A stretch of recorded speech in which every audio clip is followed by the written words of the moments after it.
They say that the Grey House either lets you in and then you are privy to all of its secrets and magic, or it doesn't and then you leave uninitiated. Let's see if I can crack the door open for you.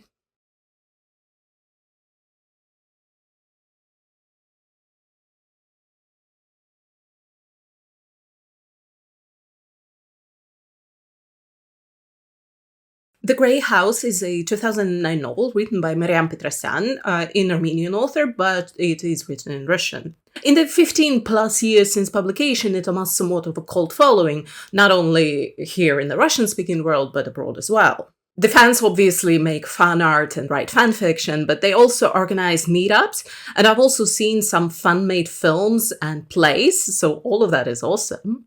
Apparently, the audience for the book varies a little bit. It obviously attracts the teenage audience pretty much everywhere, but Petrosyan herself said that in the English-speaking world, it also resonated with the 30-somethings.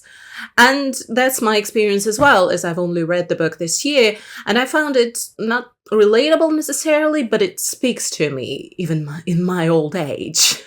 I also bought it for a friend of mine, and she was texting me pretty much instantly as soon as she finished it, like, oh, we need to talk about it.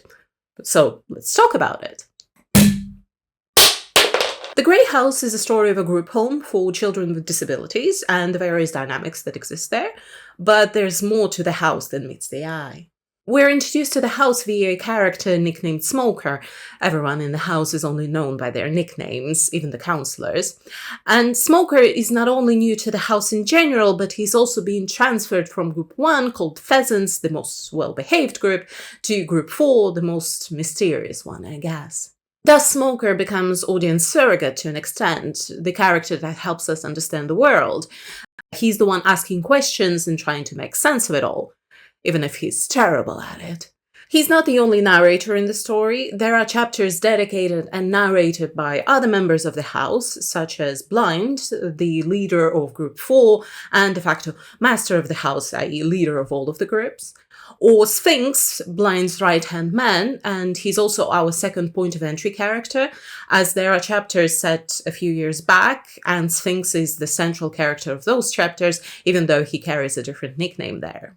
Then we have Shakal Tabaki, also from Group 4, the local jester type, the most loud and obnoxious character probably, but he's also the keeper of time. Other members of Group 4, such as Larry, Humpback, Alexander, Black, and others, but also we have, for example, the always in mourning leader of Group 3, the Vulture, or Red, leader of Group 2, called Rats, and many more. The book actually overflows with characters. It even comes with a cheat sheet of all of the members with the groups listed and everything to help you along. Since we're thrown into the story and the group dynamics more or less blind, and Smoker doesn't understand anything either, it takes a little while to actually understand what's going on, especially since not everything is as it seems, or rather we need to be open and actually listen to what is being said, because no matter how insane some of the things that Group 4 tells Smoker are, they tend to tell him the truth. Ironically, it makes the book pretty good on reread, because once you know all there is to know, it's quite interesting to go back and see how the truth of the house was there all along. It's just we, along with Smoker, weren't ready to see it just yet. When you look at the setting and the characters at face value, it looks to be a very weird group home. Early on, we learned that the house is actually run by the kids, the seniors, and the teachers and the counselors are there to fulfill their duties, but they're not in charge, not really. The house belonged to the seniors. The house was their home. Counselors existed to maintain order in it, teachers to make sure seniors were on board. Seniors could make fires in the dorms and grow magic mushrooms in the bathtubs, and there was no one to tell them off. The house exists by its own set of rules, followed by everyone, but not everyone even remembers where the rules come from. We never see kids go to classes. We see them in their dorm rooms, in the cafeteria, in the yard, where they talk, they smoke, they drink their weird concoctions, and do whatever else that they do. And it all seems fairly normal, like you would expect a boarding school to be, with its conflicts and relationships. But then you start hearing whispers of jumpers and striders. You hear stories of basilisks and medieval knights of the Underside. And then Blind starts walking walking down a hallway and is surrounded by a dark forest that is there and also isn't. And that's when we learn that the house sits on the line between the two worlds, the outside, the real world that is, and the underside, where only some of the kids can travel to. They never talk about it freely, as is the rule of the house, of how Sphinx during a traumatic night jumped to the underside and spent years there only to wake up back in the house a month later. Or how Blind is a werewolf and often tracks mud and pine needles from his trips through the dark forest. Or how one of them might very well be the last of the red dragons, and the other one of them might be the vessel for the being that is time itself. The house is speaky, though, and doesn't let everyone in on its secrets. Somebody like Black, who's been in the house longer than Sphinx, has never heard of the underside, and more importantly, doesn't want to. And thus, this is the story of these boys, and girls joining eventually as well, in their last year in the house as they are aging out of the system and are expected to go to the outside. But they are all united in their dislike, and if not fear, of the outside, so the tensions are as high as they get. But the main choices will need to be made there at the end, the night before graduation, as to where each and everyone wants to end up. I'm gonna level with you. It's rather difficult to talk about the Grey House. Whoops. And that's a sentiment that is shared amongst many reviewers, and we all love it. There is something elusive about this book. When you try to talk about it and break it down into something logical, it kind of slips through your fingers. I've just tried to give you an elevator pitch, the size that we need to be stuck in that elevator for me to finish, but it doesn't even do the book justice. One piece of advice that I should probably give you, if it was not obvious from the recap, is that this book is not really about the plot. So if you only read books that are about the plot, that might not be the book for you. But if you do like books that are more character-driven, then let's proceed. The Grey House is actually unlike any other book I've ever read. I've seen it compared to Harry Potter, Lord of the Flies, Alice in Wonderland, and the X-Men comics, but it's not like any of those. It just simply carries the familiar genre touchstones and tropes. In the simplest... Oh, that's good. Tabaki was cooking with this one. In the simplest terms, The Grey House can be characterized as a YA novel, a coming-of-age story with elements of fantasy and magical realism thrown in, either one of those. At a point, I went on the thought experiment that this might be dark academia in the same way that Harry Potter is dark academia. It has actually made me laugh that Russian dark academia is kids in a group home where nobody learns anything and they're all quite proud for having failed their exams. Conversely, comparisons to Harry Potter come from the fantasy elements and the setting. The boarding school full of peculiar children, and the school has secrets in the dark forest. But it's not a fair comparison, not really. It's just a genre staple. Harry Potter is not the only book about a school where somebody uninitiated tries to uncover its secrets. That's the role of Smoker here, and Grasshoppers in the flashbacks, and it's actually quite interesting to compare their journeys. Smoker remains in denial pretty much throughout, while Grasshopper grows up to be like one of the more powerful striders. And that's not even mentioned in the epilogue. The setting of a boarding school does matter beyond it being a genre touchstone. We will talk about the underside versus the house versus the outside in a little bit, but let's first mention a few things about the house. The exact timeline and location of the house is left ambiguous. The house sits on the outskirts of the town, and that's about all we know about it. The time is also vaguely modern, just based on some of the references that the kids make, but it's not defined. This is intentional since the house needs to exist in this space that is unclear and nebulous as it sits in this liminal space between the two worlds. The house itself is a little bit blurry at the edges. We know what it looks like, kinda, the number of floors it has, where the dorm rooms are located, how the windows to the outside are all covered up all the time, or how the hospital wing is actually a late addition to the house and all of that. But at the same time, the hallway where the dorm rooms are located, it randomly has a crossroad, which it's not supposed to have, and some of the rooms also seem to shift around. So the house, even when we're talking about the actual physical space, takes on some of the magical properties of the underside. I've also seen a reading of the house where the attic is heaven and the basement is hell.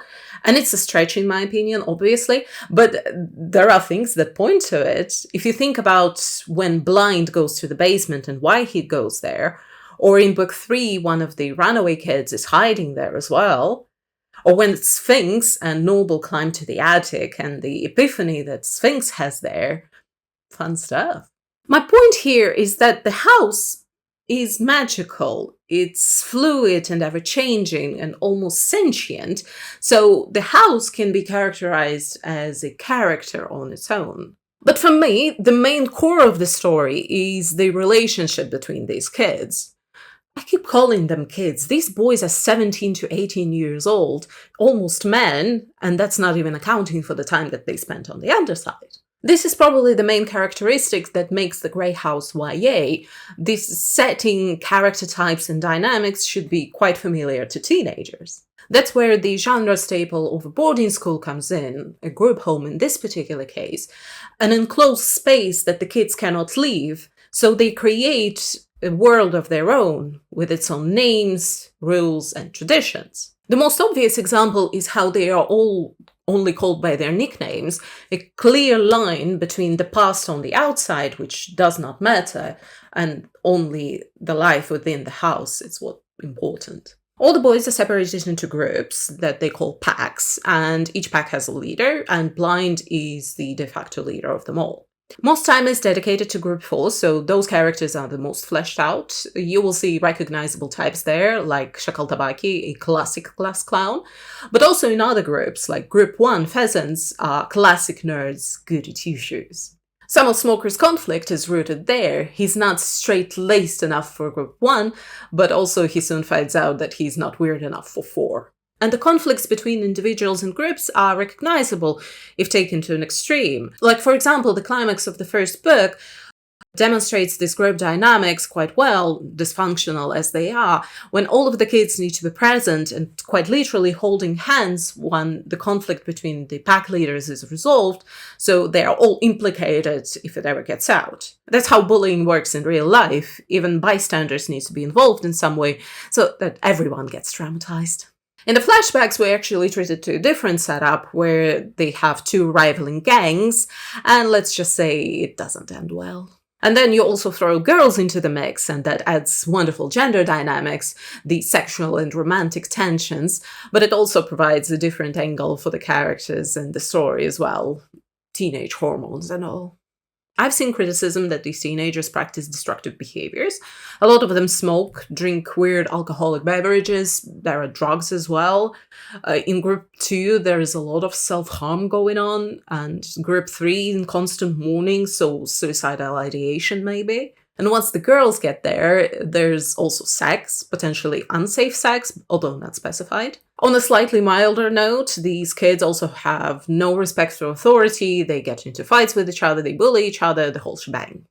Yeah, I don't know what you expect from kids in this type of environment, but I'm not surprised. While we know that Lord of the Flies is total BS, but I can pretty much expect the kids left alone to their own devices to practice all types of rebellious behaviors. And there's actually some reasoning for the presence of alcohol and drugs, because some of the kids, called jumpers, can only go to the Underside under the influence of some of these substances. So, cheers to that. No, I like that one better. The criticism comes from adults worried about the impressionable teenage audience of the book, and I'm not going to comment on that. I tend to have better opinion of teenagers, like they should be able to differentiate between fiction and aspirational behavior. What I'll say is that while all of the things that I've just listed are true, and then some, there's counterbalance though. The characters, especially our central ones like Blind, Sphinx, or Vulture, display a level of maturity beyond their years, so they know their limits. In one incident, Noble takes something extremely powerful and subsequently ends up in a hospital wing, which has severe consequences for him, and so both Blind and Sphinx blame themselves for allowing that to happen and go so far and beyond to make it right. So I'm not defending the destructive behaviors here, I'm just saying that they're organic within the story. But I also don't have an impressionable teenager at home for me to clutch my pearls over. I don't have pearls either. I think these bits, even and especially the rebellious tendencies, they resonate with the teenage audience. What I, a 30-plus-year-old woman, am interested in are the characters and the emotional component. And I want to talk about these two things in tandem as one creates the other. Since the plot is minimal, the emotional component is going to be evoked via characters and their interactions, but also the transformations that they go through. The personal transformation that is most obvious is probably Sphinx and his younger version Grasshopper, as there is quite stark difference between the two of them. And we actually know what led to it, even though that is only mentioned, that formational event of him going to the Underside for these years, but we at least know why it happened. And it's intriguing to see the flashbacks to Grasshopper, the character that rouses all of my maternal instincts. I just want to grab him and hug and never let him go. He's the cuteness personified, the naivety, the light. He also gets bullied by his peers, and when you learn why, the reason why he gets bullied, it's such a heartbreaking thing, really. But then you have a more sullen and mysterious Sphinx from the main narrative, and how he's very protective of his pack, almost maternal in a way that he fusses over them. And yeah, you can see how he got there. Sphinx arguably is the most complete character in terms of like character arc and personal transformation that he goes through. It all kind of comes full circle, so it's probably the most satisfying one, including the very much needed conclusion in the epilogue. But that does not mean the other characters are left behind by the narrative. A lot of them have these satisfying arcs, especially the ones who are mentioned in the epilogue. And it's interesting and kind of good stories from like narrative perspective of like for characters, want versus need. What does this character want and what does this character need? And I think it's done well for most of them, especially the primary kind of main characters, but for some of the secondary ones as well. I'm personally partial to Blind. He's a psycho and I love that for him. Like Grasshopper was responsible for the positive and cuteness emotional component for me. Blind is responsible for like almost apprehension and fear. He's a werewolf, so my lizard brain, it feels it and is very cautious of him. But I also love that this characterization of him bleeds into the way that he acts as a person as well, so that's really cool. There is also this beautiful contradiction that a blind guy is the one who sees most of what's going on in his domain in the house. And their interactions with Sphinx are very wholesome. When I'm in the mood for it, I'm gonna look them up on AO3, let's say that. It's not true in the text, what I'm implying here, but I know for a fact, without even looking it up, it's gonna be true in fanfiction. Tabaki is an author's favorite. You can actually see that. And he provides a lot of levity and absurdity that is severely needed. A lot of the laughs that I let out during the reading of this book came from him. It's very easy to make a character like that into straight-up comic relief, but he also has depth to him, so he's also not a one-beat character. I'm not very fond of Smoker. He annoyed me quite a bit because he started playing this role of a misunderstood, moody teenager starting from like book 2, and I have no patience for it. But I also recognize that that's a character type that is also needed. But what's important here, and we're going to be talking about that in a little bit, is that he's never rejected by the pack for it. They try to welcome him, they talk to him, they never abandon him. In one incident, both Smoker and Alexander are at the verge of a mental breakdown, and Tabaki, who's narrating that chapter, freezes because he doesn't know whom to help first. So they never give up on him. Oh, and Alexander, named after Alexander of Macedon. Every chapter to him, once I finished it, I needed to take a breather and kind of sit with it for a little while. I remember I was reading the book for the first time in transit, so as soon as I finished the chapter, I just closed it and put it away and finished my journey in silence. And the second time around, I was listening to an audiobook for the parts of it, and I remember I was circling the room, like clutching myself. There is raw emotion for my fallen angel in there that I cannot explain. And honestly, that's something that I want from my books, for them to elicit this type of emotional response from me that I cannot always control. It's just that I'm so used to books doing it with negative emotions, like the book Thief comes to mind. Dear Lord, did I cry my eyes out at the end of that one.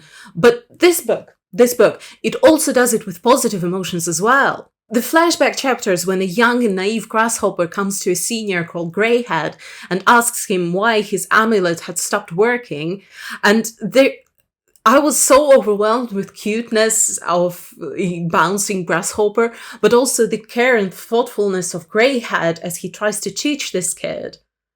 Or when Tabaki stages a coup in front of the principal's office and rallies his pack and makes the seniors laugh, it's all joy. Sometimes the story mixes the good with the bad, like Blind's backstory, how he was treated as a young child. But then one of the counselors from the house shows up, called Elk, and the relief and love we feel along with Blind, and what sorrow we live through with him as well.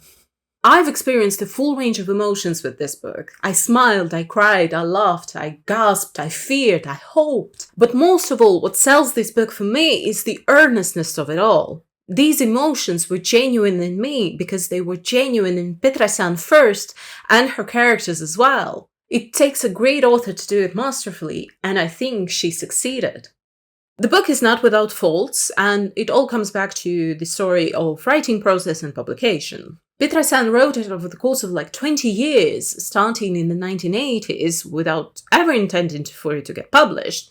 She was writing it for herself, and maybe friends and family. So the draft of the book consisted of random scenes and plot points that then needed to be combined and reworked into a novel. Petrosyan and her editor did manage to wrangle it into something that we might recognize as a completed story, although you can still feel that the world is not explored to its full potential, and maybe the characters have also more to tell. Some problems remain, however. The structure remains very disjointed, and one would argue that it adds flavor to the piece. This is, after all, not a plot-driven story, but a character-driven one, so it's perfectly fine for the plot or the conflict to take the back seat here. Sometimes the story seems incomplete, and some of the information is kept from us. One would also argue intentionally, because some secrets are expected to never be revealed. But other times, plot points and character beats are dropped for no reason. It's especially noticeable with the girl plots. They almost never lead to anything significant, but it also happens with the boys as well. Or like, for example, in book 3, a conflict with one of the counselors is both set up and resolved within like 2 chapters. It also unfortunately comes out of nowhere. It could have been set up so much earlier than that. Or in one of the chapters, a character gets introduced only to provide a trigger for Sphinx to understand what happened to his friends months ago. But this character, this girl, is never seen again. Even though she's notionally attached to a different character, nope, she completely vanishes. The girls in general are underexplored, but this one was egregious. Things like this are normally smoothed out in editing, so I'm not 100% sure what happened here. Did these things slip through the cracks, or was this intentional? I don't know. I also know that a lot of people are not happy with the ending, maybe including Petrosyan herself, but that's fandoms for you. And I'm not saying, by the way, that Petrosyan is not happy with her ending, it's just that it was the most difficult part for her to write. She was likely also not happy to part with these characters, just like we are at the end of the story. Now, you might have noticed that I've yet to mention the elephant in the room, and not the boy called Elephant, but the fact that these kids have disabilities. There are all kinds, really, both mental and physical disabilities, but there are also kids who seem to not have any at all. And it is addressed in the story how the principals would just take healthy kids if the parents didn't want them, I would imagine, for a fee. So yeah, there are quite a few kids who have no seeming kind of health problems to them. But it's never a point of discrimination amongst the kids. They are all outcasts, united by them being in the house. The thing is that it's not a story about overcoming the disability or overcoming the prejudice that the kids face. And it's not even a story, like a downer of a story about the terrible conditions that the kids live in when they're left behind by the system. It's neither. And it's actually an interesting balance that Petrosyan manages to create here. This detail that these kids have disabilities is never abandoned or overlooked. It's constantly present without it becoming a plot point in a traditional sense. Meaning that this is not a story about how these kids have disabilities, but rather it is a story about kids who happen to have these disabilities. At times you even forget that they have these limitations because the kids manage to create a support system for each other. Characters help each other out without being asked. Like, for example, there are quite a few kids in wheelchairs, so the more able-bodied kids help them navigate the environment when it's less than accessible, or help them in and out of beds or in and out of showers. Or Sphinx, who's missing both of his arms, he's being helped by others until he gets his prosthetics and even afterwards. They also have these mentally ill kids who cannot take care of themselves, so they take care of them. They feed, they clothe them, they entertain them. That's probably the most endearing part of this story, this bond that the kids have, how they love each other. There is a moment when Noble is sent to the hospital wing called Sepulture, and the whole pack shows up in the night to see him because they all hate the Sepulture and they don't want him to be alone there. My point here is that the disabilities is something that they have, but it's not the defining thing. The fact that the kids have disabilities plays into the motif of the outside versus the house versus the underside, however. The kids are afraid of going to the outside, at least in part because they know that they're going to be discriminated against and life is going to be hard, but also, in my opinion at least, because they know that they will lose this community that they've managed to create for themselves in the house. It ties in with the coming-of-age motifs, the fear of the unknown, the fear of growing up and going out into the real world, and it's going to be extra hard for these kids. The underside, on the other hand, while dangerous and not magical in the strictest of sense, might provide an enticing alternative because they don't have their disabilities on the underside. It is not overly drawn attention to in the text. They mention that the way that they look on the underside varies, but still. There is actually a scene in the extended edition of the book, a rewrite of a scene where Blind and Sphinx talk about graduation, and there they actually go to the underside, and it draws attention to how disconcerting Sphinx finds seeing Blind and seeing his eyes, and how his hands are also burned from the previous incident. I don't actually like that rewrite of the scene. It makes Blind even more manipulative than he already is. And it also kind of cheapens a bonding scene between them early on. But it also shows how much Blind actually cares and loves things. So there is that. So if you wanted to go skeptical and try to rationalize the underside, it almost seems like this collective fantasy that the kids have created for themselves, a world where they can be whatever it is that they want to be, something that they can never be not only on the outside, but in the house either. That actually brings me to the weaker part of the book, and that's the characterization of the underside. Now, there are things that I love about it, and there are things that I don't. Now, the lore as to how people get there and who gets to go and all of that is pretty well established. You should be able to know by the end of the book. The underside seems to consist of two general areas, the dark forest and a part that looks like rural America with a gas station and a diner. I actually love the idea of a dark, almost sentient forest as a part of this world, and it sends us all the way back to folklore. It's actually quite fitting that the boys only talk about the underside during the night of fairy tales. In folklore, the protagonist often goes to the dark forest to retrieve something or to defeat the villain, and in order to get there, he needs to go through the hut of Baba Yaga that sits at the edge of that forest, where he needs to go through a test to prove his mettle. In essence, the grey house plays the part of said hut. It also sits on this line between the two worlds, and it also tests its inhabitants, as not everybody gets to go to the underside. If we were to stretch that metaphor, then some of the kids could potentially play the role of Baba Yaga. Blind comes to mind. Not only is he the master of the house, but also superficially, he's like this neutral evil, and also just as blind as Baba Yaga. He, more than any other character, feels connected to the house. He understands it more than anybody. But he also believes himself to be the chosen one, and in the end becomes essentially inseparable from the house.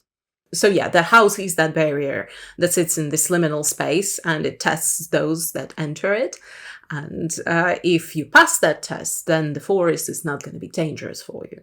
But also keep in mind that in folklore, these trials in the hut and in the forest are initiation rituals where performative death and rebirth are executed, highlighting this transition from childhood to adulthood, from boy to man, and that should also provide you some context as to what happens at the end of the book here. I also love the way that the forest is portrayed in the book, how it's almost sentient, and it also appears out of nowhere when Blind walks down the hallway, but also can be spooked when somebody calls out to him. The forest feels magical. It feels old. Very old. It's almost chthonic. It has a mind of its own, and it will devour the unworthy. There are really cool moments in the portrayal of the forest where the line between the real world and the forest blurs, and items and people go back and forth. Like in one of the moments, a boy called Elephant, he wanders the hallways at night, and then randomly a person on the underside also sees an elephant. But then he also picks up a sleeping bag that was left behind by one of the boys in the hallway. It's really cool. The other part of the Underside, these 1950s middle of nowhere America, I don't like it one bit. It's underdeveloped. We only see one settlement and this gas station and diner, and I still have no idea why the Underside looks like this. The forest definitely calls back to the old folklore roots of it all, so is this part of the Underside calling back to the Westerns? But then why would it? If I were to write this story, presumptuous of me, but I probably would have tied this part of the Underside a little bit more with the forest, maybe make it a village near a forest, like almost in Kafka's Schloss, because there are people who want to go to the forest but can't, and those that ignore it. I think it maybe would have played a little bit more cohesively, but I'm not sure. What do I know? Maybe it was not supposed to. I don't think I've missed anything about the Underside that would have helped me understand why it looks like this, but maybe I did. Let me know. At the end of the day, no matter if you want to go literal or symbolic, the house represents something, and that's a home and an escape.